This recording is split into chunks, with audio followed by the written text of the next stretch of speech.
안녕하십니까. 이어서 원주권 뉴스입니다.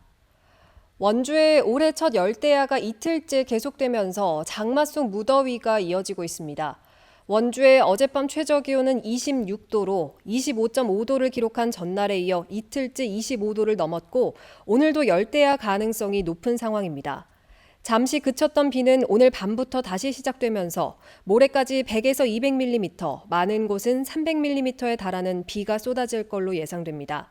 기상청은 영서 남부 전역에 내일 오전을 기해 호우 예비특보를 발효했습니다. 김진태 도지사 당선인의 원주 삼성전자 유치 공약 실행을 위해서 민선 8기 초대 경제부지사에 삼성 인사가 내정됐습니다.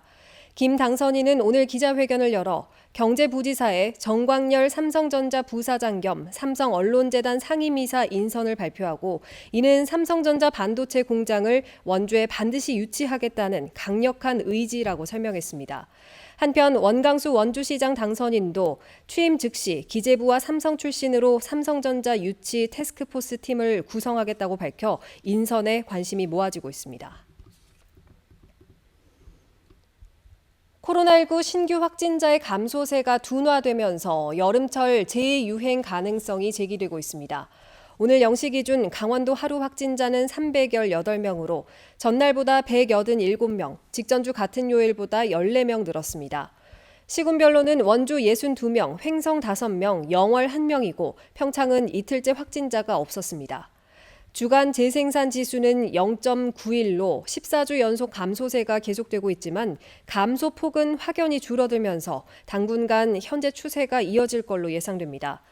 방역당국은 지난 백신 접종과 감염자의 자연 면역 효과가 줄어들기 시작하는 시점이라며 재유행의 시작이라고 평가하기에는 이르다고 설명했습니다.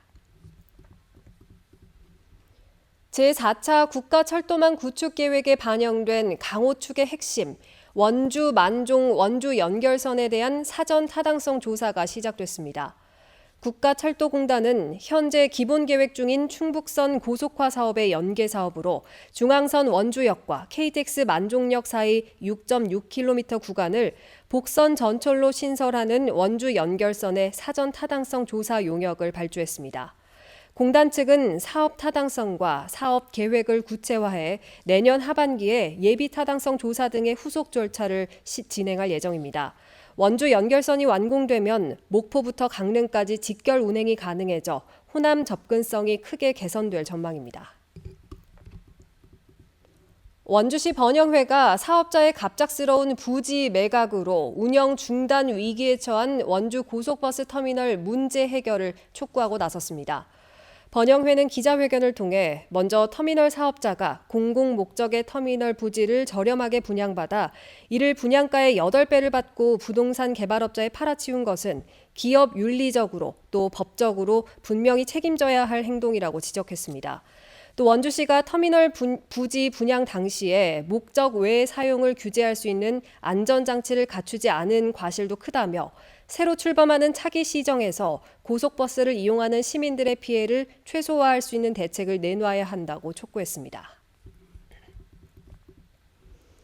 민선 8기 원주시장직 인수위원회가 원강수 원주시장의 취임 공약 실행을 위해서 고강도 지출 구조 조정을 예고했습니다.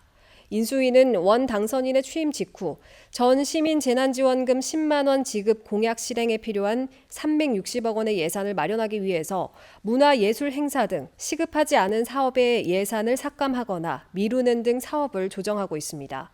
또 초등학생 매월 10만 원 학원비 지원 공약을 위해 그동안 과도하게 예산이 투자된 사업이나 방대하게 운영된 조직을 손본다는 계획입니다.